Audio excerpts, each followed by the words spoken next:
Hi friends, നാളെ വിധി വരാൻ കാത്തു നിൽക്കുന്ന ഒരാളാണ് ദിലീപ്. അപ്പോൾ ദിലീപിനെ അനുകൂലിച്ചുകൊണ്ടാണ് ഞാൻ അതിൽ പറയാൻ പോകുന്നത്. ദിലീപ് ഇങ്ങനെ ചെയ്യണമെങ്കിൽ, അത്യാവശ്യം ഈ വൃത്തികേട് ചെയ്യണമെങ്കിൽ ദിലീപിന് എന്ത് ചെയ്യാം? ഒരു ലോഡ്ജോ റിസോർട്ടോ ഒക്കെ എടുക്കാം. അല്ലാതെ ഒരു വെളിച്ചവും ഇല്ലാത്ത ഒരു കാറിൻ്റെ ഉള്ളിൽ കിടന്നുള്ള ഈ വീഡിയോസ് കിട്ടിയിട്ട് ദിലീപിന് ഒന്നും ആവില്ല. അതും ഈ വണ്ടി ഓടുമ്പോൾ അറിയാലോ, ഷെയ്ക്ക് ആയിക്കൊണ്ടേയിരിക്കും. പിന്നെ വെളിച്ചിട്ടിട്ട് എന്തായാലും എന്ന് വെച്ചാൽ ജനമധ്യത്തിൽ കൂടിയാണ് വണ്ടി പോകുന്നത്. അത്രയും പോപ്പുലർ ആയിട്ടുള്ള സിറ്റിയിൽ കൂടെ വണ്ടി പോകുമ്പോൾ വെളിച്ചിട്ടുകൊണ്ട് ഒരാളും ഈ വൃത്തികേട് ചെയ്യില്ല. അപ്പോൾ ബലാത്സംഗം ചെയ്യണമെന്നുണ്ടെങ്കിൽ ഈ ദിലീപ് എന്നൊരു നടൻ വിചാരിച്ചു കഴിഞ്ഞാൽ നല്ലൊരു റിസോർട്ട് എടുത്ത്, അല്ലെങ്കിൽ നല്ലൊരു ലോഡ്ജ് എടുത്ത്, അല്ലെങ്കിൽ ആരും അറിയാത്തൊരു വീട്ടിലിട്ട് ചെയ്യാമായിരുന്നു. അതൊന്നും ചെയ്തിട്ടില്ല. അപ്പോൾ ദിലീപ് തന്നെയാണ് എന്ന് പറയുന്നവരടുത്ത് ഇതൊക്കെ തന്നെയാണ് എനിക്കും പറയാനുള്ളത്. നമുക്കിതിനെക്കുറിച്ച് ഡിസ്കഷൻ പൂർണ്ണമായി നടത്താം. അതിന് മുന്നേ എൻ്റെ ചാനലൊന്ന് സബ്സ്ക്രൈബ് ചെയ്യുക, ഷെയർ ചെയ്യുക, ലൈക്ക് ചെയ്യുക, ബെൽ ബട്ടനും കൂടി അമർത്തുക കേട്ടോ. ഓക്കെ, ദിലീപിനെ പിന്തുണയ്ക്കാൻ കാരണം ഒരുപാടുണ്ട് കേട്ടോ.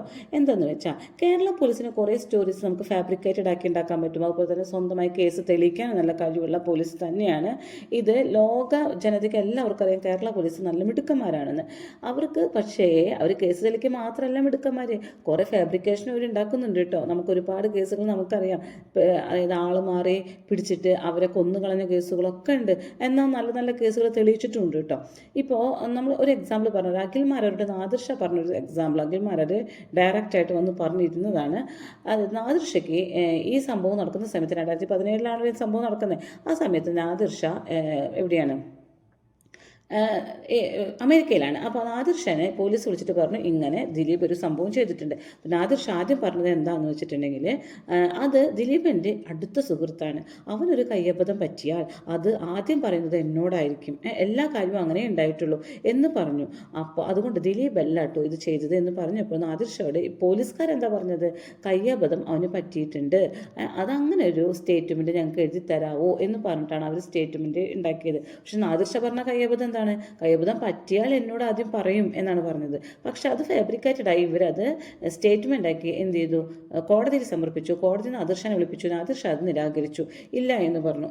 പക്ഷേ ഭാവനയ്ക്ക് നമ്മൾ പൂർണ്ണ പിന്തുണ കൊടുക്കണം. ഭാവന അതിജീവിതയാണ്, ഭാവന അനുഭവിച്ചതാണ്. അതൊക്കെ കേട്ട് കഴിഞ്ഞാൽ ശരിക്കും നമുക്ക് സങ്കടം വരും. ഭാവനയുടെ കഥ അതൊന്നും നമ്മൾക്കിപ്പോൾ ഇതിൽ പറയണ്ട.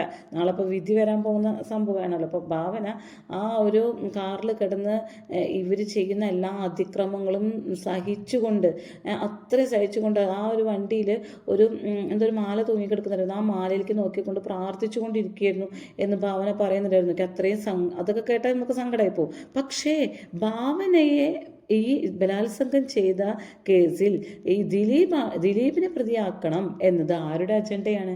നമ്മളുടെ ആരുടെ അജണ്ടയല്ല. നമ്മൾക്കൊന്നും ദിലീപിനെ ആക്കണമെന്ന് യാതൊരു അജണ്ടയും ഇല്ല, അല്ലേ? പൾസർ സുനിയെ കണ്ടിട്ട് പോലുമില്ല നമ്മുടെ ദിലീപ്. ആ പൾസർ സുനിയും ദിലീപുമായി നിൽക്കുന്ന ഒരു ഫോട്ടോ ഉണ്ട്. അതിൽ ഇവർ തമ്മിൽ സംസാരിക്കുന്ന ഫോട്ടോ ഒന്നല്ല, ആ സെറ്റിൽ എവിടെയോ ഇവർ നിൽക്കുന്നു. അതും തന്നെ ഫാബ്രിക്കേറ്റഡ് ആയിട്ട് ഇവരുണ്ടാക്കിയതാണ് പോലീസ്. ആ സെറ്റിൽ നിൽക്കുന്ന ഫോട്ടോ നമ്മളും ഇതുപോലെ തന്നെ കുറേ കൊലപാതകികൾ നമ്മുടെ അടുത്ത് വന്നു ഫോട്ടോ എടുത്തു എന്ന് വിചാരിക്കും. നമ്മളതിൽ പെട്ടിട്ട് വെച്ച് നമ്മളതിൽ അംഗമാവണമെന്നുണ്ടോ? ഇല്ല. അപ്പോൾ ഇയാൾ ചെയ്തത് ഇവർക്ക് തെളിയിക്കാതെ കഴിഞ്ഞിട്ടില്ല. എങ്ങനെയെങ്കിലും ദിലീപിൻ്റെ തലയ്ക്ക് കെട്ടിവെക്കണം എന്നുള്ളത് നമ്മളെ പോലുള്ള സാധാരണക്കാരുടെ അജണ്ടയല്ല, വലിയ വലിയ തല മൂത്ത അപ്പന്മാരുടെ അജണ്ടയാണ്. അതെന്താണെന്ന് വെച്ചാൽ കാശുള്ളവരുടെ കയ്യിൽ നല്ല പൂത്ത കാശുള്ളവരുടെ അജണ്ടയാണ് ദിലീപിനെ തകർക്കണം എന്നുള്ളത്.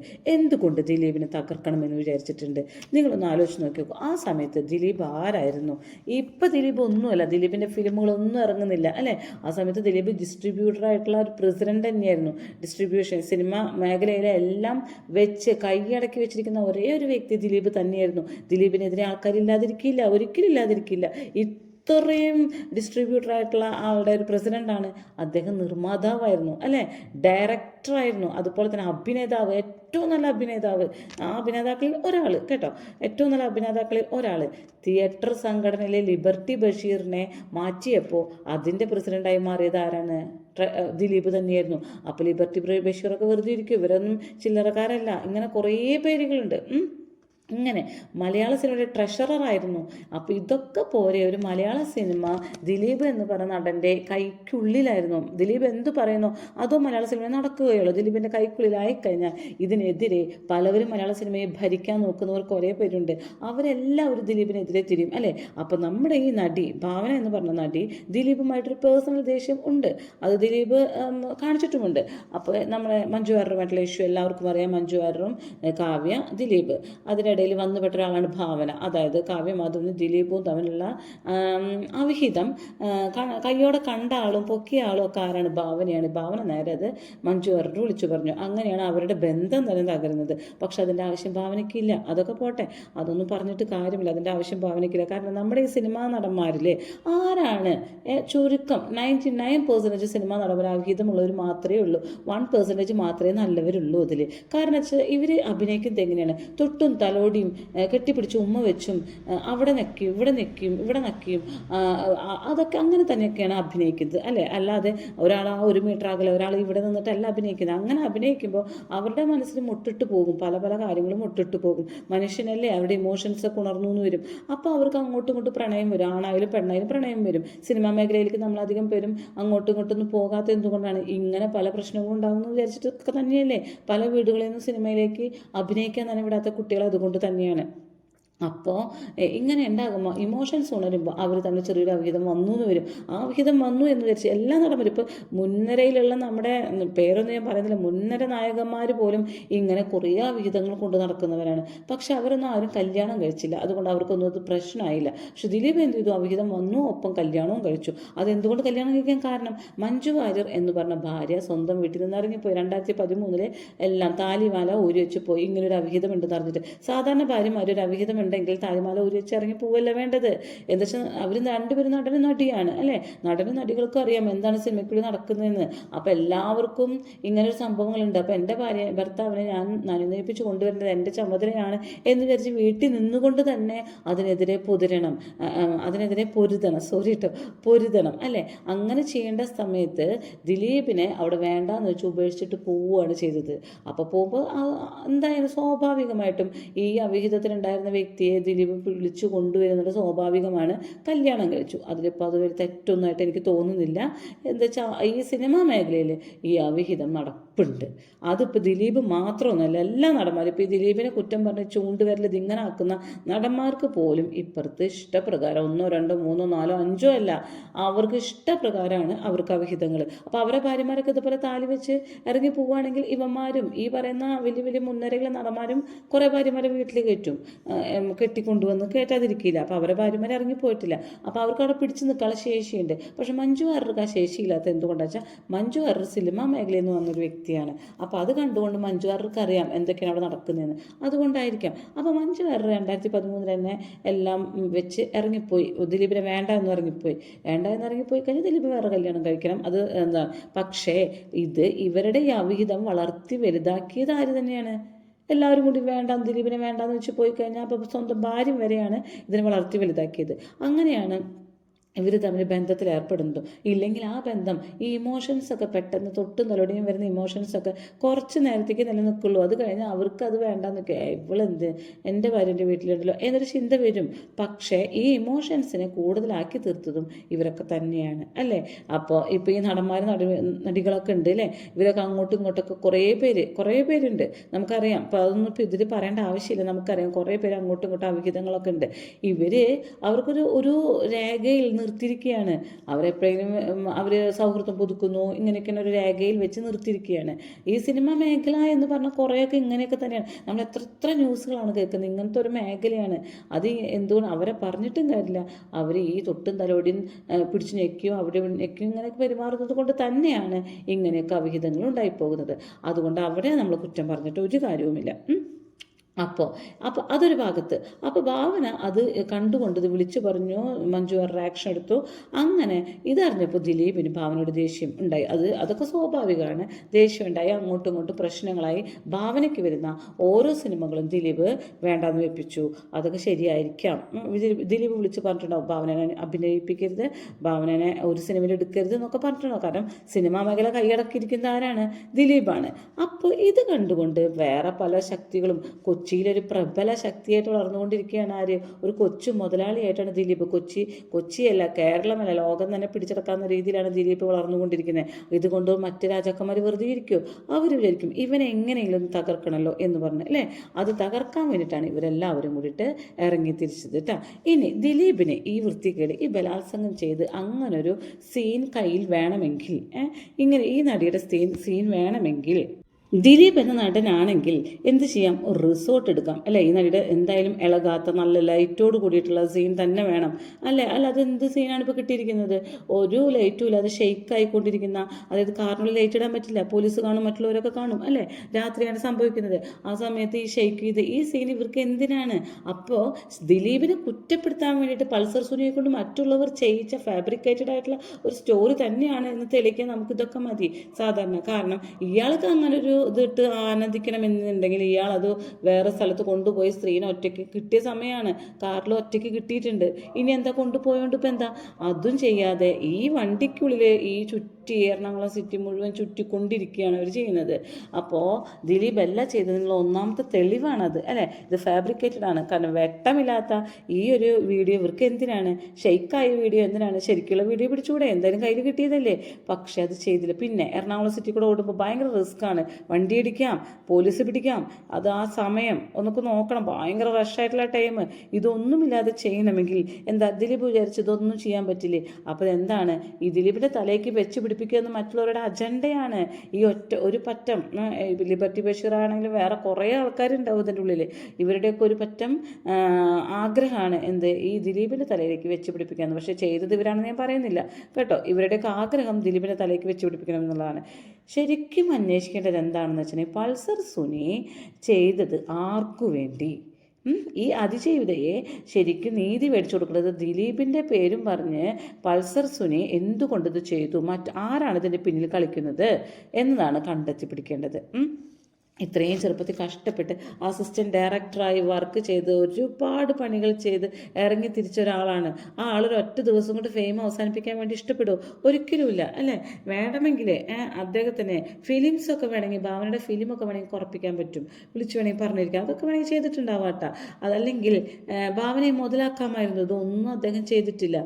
പക്ഷെ ഭാവനയെ വെച്ച് കളിച്ചത് ഒരു പറ്റം മുതലാളിമാരാണ്. ദിലീപിനെതിരെ വന്ന വൻ ശക്തികളാണ് ഇതിനെതിരെ കളിച്ചിരിക്കുന്നത്, ഉറപ്പാണ്. ഇനി നാളത്തെ വിധിയിൽ അദ്ദേഹത്തിന് എന്തായാലും അത് നീതി ലഭിച്ചിരിക്കും. കാരണം ഒരുപാട് വർഷമായി ദിലീപ് കിടന്ന് അനുഭവിക്കുന്നത്. നാളത്തെ റിസൾട്ട് അദ്ദേഹത്തിനെ അനുകൂലിച്ചുകൊണ്ട് തന്നെ ആവട്ടെ എന്ന് തന്നെയാണ് എൻ്റെയും പ്രാർത്ഥനയുള്ളത് കേട്ടോ. കൊച്ചിയിൽ ഒരുപാട് വളർന്നു വന്ന പുതുമുതലാളിമാരും പഴയ മുതലാളിമാരും കൂടിച്ചേർന്ന് ദിലീപിനെ തകർക്കാൻ, സിനിമയെ തന്നെ തകർക്കാൻ വേണ്ടി ചെയ്ത പരിപാടിയാണ്. സിനിമയൊക്കെ അവരുടെ അതുപോലെ തന്നെ ആയി. ദിലീപ് തകർന്നതോടുകൂടിയൊക്കെ ഓരോരുത്തരുടെ കരങ്ങളിലേക്ക് വന്നു അല്ലേ. അതിനുവേണ്ടി കാരണമുണ്ടാക്കിയതാണ്. ശരിക്കും 2017 മുതൽ ഈ മനുഷ്യൻ ശരിക്കും ജീവിച്ചിട്ട് പോലുമില്ല. ഇത്രയും വർഷം കഷ്ടപ്പെട്ട് എത്ര ജീവിതങ്ങളെ, 100 കണക്കിന് ജീവിതങ്ങളെയാണ് ഇദ്ദേഹം പിടിച്ചുയർത്തിക്കൊണ്ടിരിക്കുന്നത്. ഇപ്പോഴും മാസപ്പടി ഓരോ വീടുകളിലേക്ക് എത്തിച്ചുകൊണ്ടിരിക്കുകയാണ്. ദിലീപിൻ്റെ വകയായിട്ട് എല്ലാ വീടുകാരും പ്രാർത്ഥിക്കുന്നുണ്ടാവും അല്ലേ. ദിലീപ് ഈ കേസിൽ പെട്ടു എന്ന് വിചാരിച്ച് ആർക്കും പൈസ എത്തിക്കാതിരിക്കുന്നില്ല. ദിലീപ് പറഞ്ഞുറപ്പിച്ച എല്ലാ തുകയും എല്ലാ വീടുകളിലേക്കും എല്ലാ മാസവും എത്തിക്കുന്നുണ്ട്. അങ്ങനെ ഒരുപാട് പേരുടെ കണ്ണീരും ദിലീപ് ഉള്ളിലേക്ക് പോയാൽ ഉണ്ടാവും. കാരണം ദിലീപിന് പിന്നെ കൊടുക്കാൻ പറ്റത്തില്ലല്ലോ. അതുകൊണ്ട് ദിലീപ് ഒരിക്കലും നാളെ പോവില്ല എന്ന് തന്നെയായിരിക്കും. നല്ലൊരു വിധി തന്നെ വരും. ഇത്രയും വർഷം ഇദ്ദേഹത്തെ എങ്ങനെ മുതലാക്കിയത്, ഈ കഷ്ടപ്പെടിപ്പിച്ചതിനൊക്കെ ഈ പറയുന്നവർ, ഈ ചെയ്ത മുതലാളിമാർ, വമ്പൻ സ്രാവുകൾ കഷ്ടപ്പെടേണ്ടതായിട്ട് വരും. അവരാണ് ഇതൊക്കെ ചെയ്യിച്ചത്. ദിലീപിന് ദേഷ്യമുണ്ട് ഭാവനോട് എന്നുള്ള ഒരൊറ്റ കാരണം കൊണ്ട് ഈ പൾസർ സുനിയെ കൊണ്ട് ഈ ദിലീപ് 1.5 കോടി കൊട്ടേഷൻ കൊടുത്തു എന്ന് പറയിപ്പിച്ചതാണ്. പൾസർ സുനിക്ക് ശരിക്കും ഇങ്ങനെ പറഞ്ഞ 5 കോടിയായിരിക്കും വേണമെങ്കിൽ അവർ കൊടുക്കുന്നുണ്ടാവുക. മുതലാളിമാരെല്ലാവരും കൂടിയിട്ടാണല്ലോ. അപ്പോൾ ഇങ്ങനെ കൊടുക്കുന്നുണ്ടാവുക. പക്ഷേ ഇതിനുള്ളതൊക്കെ അവരെല്ലാവരും അനുഭവിക്കും. തെറ്റ് ിരുന്നിട്ട് പോലും തെറ്റ് ചെയ്തു എന്ന് പറഞ്ഞിട്ടാണ് എല്ലാം അദ്ദേഹത്തെ എല്ലാവരും കുറ്റപ്പെടുത്തിയിരുന്നത്. പിന്നെ ജാമ്യം എടുക്കാതെയാണ് പോലീസ് വിളിച്ചപ്പോൾ ഇദ്ദേഹം പോയത്. തെറ്റ് ചെയ്തവൻ എന്നുണ്ടെങ്കിൽ ജാമ്യം എടുത്തിട്ടല്ലേ പോവുക. എന്നെ വിളിപ്പിച്ചിട്ടുണ്ട്, എന്നാൽ ഞാൻ ജാമ്യം എടുത്തിട്ട് പോകാം എന്ന് വിചാരിക്കില്ലേ. ഇയാൾ കൂളായിട്ട് ചെന്നിരുന്നു. അങ്ങനെയാണ് 15-13 മണിക്കൂർ ഇയാളെ ഇരുന്ന് കസ്റ്റഡിയിൽ വെച്ചിട്ട് ചോദ്യം ചെയ്തത്. പക്ഷേ കുറേ നേരം കിടന്ന് ഉറങ്ങുകയായിരുന്നു, കുറേ നേരം തമാശ പറയലായിരുന്നു എന്നൊക്കെ പറയുന്നുണ്ട്. പക്ഷേ 10-13-15 മണിക്കൂർ നേരം കസ്റ്റഡി വെച്ചിട്ടാണ് ക്വസ്റ്റ്യൻ ചെയ്തത്. നാളെ നോക്കി. ഇനി ഇതുപോലെ തന്നെ എനിക്ക് പേഴ്സണലി പറയാനുള്ള കാര്യം എന്താ വെച്ചിട്ടുണ്ടെങ്കിൽ 2017 മുതൽ നമ്മൾ നന്നായിട്ട് ഒരു എൻ്റർടൈൻ ചെയ്യിക്കുന്ന, കുടുകുടാ ചിരിപ്പിക്കുന്ന ഒരു പടം പോലും ഞാൻ കണ്ടിട്ടില്ല എന്നതാണ് ദിലീപ് പോയത്. പിന്നെ ദിലീപിൻ്റെ പടം എന്ന് പറഞ്ഞു കഴിഞ്ഞാൽ എല്ലാവർക്കും, ഫാമിലിയിലുള്ള എല്ലാ സ്ത്രീകൾക്കും കുട്ടികൾക്കും പൊട്ടിച്ചിരിക്കാവുന്ന പടമായിരിക്കും അല്ലേ ഇത്. ഇപ്പോൾ പൊട്ടിച്ചിരിക്കുന്ന പടം ഏതെന്ന് ചോദിച്ചാൽ എല്ലാ കുട്ടികളാണെങ്കിലും മുതിർന്നവരാണെങ്കിലും വയസ്സായവർ ഒരുമിച്ച് പറയുന്ന പടം CID മൂസ, കല്യാണരാമൻ, പറക്കുന്നരക, കുഞ്ഞാട്, അതുപോലെ കാര്യസ്ഥൻ, ഈ വക സിനിമകൾ മാത്രം. CID മൂസയൊക്കെ കണ്ട ഒരു ഇഷ്ടപ്രകാരം, കല്യാണരാമനൊക്കെ കണ്ട ഒരു ഇഷ്ടപ്രകാരമാണ് ആവർത്തിച്ച് കണ്ടവർ അല്ലേ. അപ്പോൾ ഇത്രയും ചിരിക്കാവുന്ന പടങ്ങൾ വേറെ ഒരു നടനിൽ നിന്നിട്ട് നമുക്ക് കിട്ടിയിട്ടില്ല. ഒരു നടനിൽ നിന്നും കിട്ടിയിട്ടില്ല ഇത്രയും ചിരിക്കാവുന്ന, മനസ്സറിഞ്ഞ 2-2.5-3 മണിക്കൂർ ഇരുന്ന് ചിരിക്കാവുന്ന ഒരു പടവും പിന്നെ ഞാൻ കണ്ടിട്ടില്ല. അപ്പോൾ അത്രയും അതൊരു എത്ര നന്നായിട്ട് അഭിനയിക്കുന്നൊരു നടൻ 2017 മുതൽ എല്ലാ പടവും ഫ്ലോപ്പാണ്. കാരണം മനസ്സ് ശരിയല്ലെങ്കിൽ ഒന്നും നമുക്ക് ചെയ്യാൻ പറ്റില്ല. നമ്മൾ ചെയ്യുന്ന ജോലി പോലും യാന്ത്രികമായി പോകും. അതാണ് സംഭവിച്ചുകൊണ്ടിരിക്കുന്നത്. അപ്പോൾ അദ്ദേഹം തിരിച്ചു വരികയെന്നത് നമ്മുടെയും കൂടി ആവശ്യമാണ്. തെറ്റ് ചെയ്യാത്ത വ്യക്തി ഒരിക്കലും ഇനിയും അനുഭവിക്കാൻ പാടില്ല. നാളെ അദ്ദേഹത്തെ കോടതി വെറുതെ വിടുക തന്നെ വേണം. പക്ഷെ ഒരുപാട് വർഷമായി, 8 വർഷത്തോളമായി അദ്ദേഹം അനുഭവിച്ചുകൊണ്ടിരിക്കുന്നത്. അപ്പോൾ അദ്ദേഹത്തിൻ്റെ ഫിലിം ഇനിയും നമുക്ക് കാണേണ്ടതുണ്ട്. ഇതൊന്നുമല്ല ഇപ്പോഴും ഇപ്പോൾ കൊച്ചു കുട്ടികൾക്ക് പോലും ആ CID മ്യൂസിക് ഇട്ട് കൊടുത്താൽ ചിരിച്ച് മണ്ണ് തപ്പുന്നത് ഞാൻ കണ്ടിട്ടുണ്ട്. ഇങ്ങനെ ഏത് സിനിമയാണ് കൊച്ചു കുട്ടികൾക്ക്, നിങ്ങളൊരു കൊച്ചു കുട്ടിക്ക് ഒരു ഫിലിം ഇട്ട് കൊടുക്കുക എന്ന് പറഞ്ഞാൽ ഫസ്റ്റ് ഇട്ട് കൊടുക്കുക CID മ്യൂസിക് ഇതൊക്കെ തന്നെയായിരിക്കും. വേറെ ഏത് ഫിലിമാണ് നിങ്ങൾ ഇട്ട് കൊടുക്കാറുള്ളത്? അപ്പോൾ അത്രയും നന്നായി നമ്മൾ കേരളത്തെ മുഴുവൻ ചിരിപ്പിച്ച ഒരേ ഒരു നടനാണ് ദിലീപ്. വേറെ ഒരാളുടെ ഫിലിം പോലും നമ്മൾ ഇതേപോലെ ഇരുന്ന് എൻ്റർടൈൻ ചെയ്തിട്ടില്ല. കഥകളുണ്ടാവാം, ഒരുപാട് നല്ല അഭിനയങ്ങളൊക്കെ മറ്റുള്ളവർക്കുണ്ട്, അതൊന്നുമില്ല എന്ന് പറയുന്നില്ല. അവരൊക്കെ ഫിലിമുകളൊക്കെ സൂപ്പർ തന്നെ. പക്ഷേ എല്ലാവർക്കും ഒരേപോലെ ഇഷ്ടപ്പെടുന്ന ഒരു സിനിമയാണ് ഈ CID മൂസ എന്ന് പറയുന്ന സിനിമ. അതുപോലെ കല്യാണരാമൻ എന്ന് പറയുന്ന സിനിമ, പറക്കുന്നലിക, അതുപോലെ തന്നെ കുഞ്ഞാട്, അതുപോലെ കാര്യസ്ഥൻ, ഇതൊക്കെ ഇരുന്ന് പൊട്ടിച്ചിരിക്കുന്ന സിനിമയാണ്. അത് എന്താ പറയുക, വളരെ മസിൽ പിടിച്ചിരിക്കുന്ന ആൾക്കാരുണ്ടാവും. അവർ പോലും തിയേറ്ററിലിരുന്ന് കടകടാ ചിരിക്കുന്നത് ഞാൻ കണ്ടിട്ടുണ്ട്, അത്രയും മസിൽ പിടിച്ചിരിക്കുന്ന ആൾക്കാർ പോലും. അപ്പോൾ അങ്ങനെയൊക്കെ നമ്മളെ എൻജോയ് ചെയ്യിച്ച നടനെ, 2 പെൺമക്കളുള്ള ഒരു നടനെ ഇങ്ങനെയൊക്കെ ചെയ്യാൻ സാധിക്കുമോ? ഒരിക്കലുമില്ല. പിന്നെ ഈ പറഞ്ഞ കുറേ കാരണങ്ങളും അദ്ദേഹം അല്ല ചെയ്തത് എന്ന് തെളിയിക്കാനുണ്ട്. കാരണം ഇദ്ദേഹത്തിൻ്റെ കൈകളിലാണ് എല്ലാം എത്തിപ്പെട്ടത്. അതിന് അസൂയയും കുശുമ്പുമുള്ള ഒരു പറ്റം ജനത തന്നെ ഉണ്ടാവും. ഇനി ഇത്രയൊക്കെ പറഞ്ഞപ്പോൾ നിങ്ങൾ വിചാരിക്കുന്നുണ്ടാവും ഞാൻ ദിലീപ് ഫാനാണെന്ന്. ഞാൻ ദിലീപ് ഫാനാണ്, പക്ഷേ ഏറ്റവും കൂടുതൽ വലിയ ഫാനാണ് ഞാൻ ലാലേട്ടൻ്റെ ഫാനാണ് കേട്ടോ. ലാലേട്ടൻ എന്ന് പറഞ്ഞാൽ എനിക്ക് ഭയങ്കര ഇഷ്ടമാണ്. ലാലേട്ടൻ്റെ ആ മുണ്ട് മടക്കി വരവും അതുപോലെ ആ ഒരു ഡയലോഗ്, പഞ്ച് ഡയലോഗ്, ഇതൊക്കെയാണ് എനിക്കിഷ്ടം. പക്ഷേ ലാലേട്ടൻ തമാശ ഈ ചിരിപ്പിക്കാനുള്ള കാര്യങ്ങൾ ചെയ്താൽ എനിക്കിഷ്ടമില്ല. അതെനിക്കിഷ്ടം ദിലീപിൻ്റെ മാത്രമാണ് കേട്ടോ. ദിലീപിന് മാത്രമേ അത് നമ്മളെ ചിരിപ്പിച്ച് കയ്യിലെടുക്കാൻ സാധിക്കുകയുള്ളൂ. പഞ്ച് ഡയലോഗിനേക്കാളും ദിലീപിൻ്റെ അഭിനയം എനിക്ക് അതാണ് ഇഷ്ടം കേട്ടോ. അപ്പോൾ ഫസ്റ്റ് സ്ഥാനം കൊടുത്തിരിക്കുന്നത് നമ്മുടെ ലാലേട്ടനും, സെക്കൻഡ് ദിലീപിനും, തേർഡ് ഞാൻ കൊടുത്തിരിക്കുന്നത് മമ്മൂട്ടിക്കുമാണ് കേട്ടോ. ഇത് എൻ്റെ പേഴ്സണൽ അഭിപ്രായമാണ്. ആരും ഇതിന് ദേഷ്യപ്പെടാനോ ഇതിനൊന്നും നിൽക്കേണ്ട. എൻ്റെ അഭിപ്രായമാണ് ഞാൻ പറഞ്ഞത്. നിങ്ങൾക്ക് നിങ്ങളുടെ അഭിപ്രായം പറയാം, അത് എന്നെ ദേഷ്യപ്പെട്ടുകൊണ്ടാവണ്ട. Okay, thank you.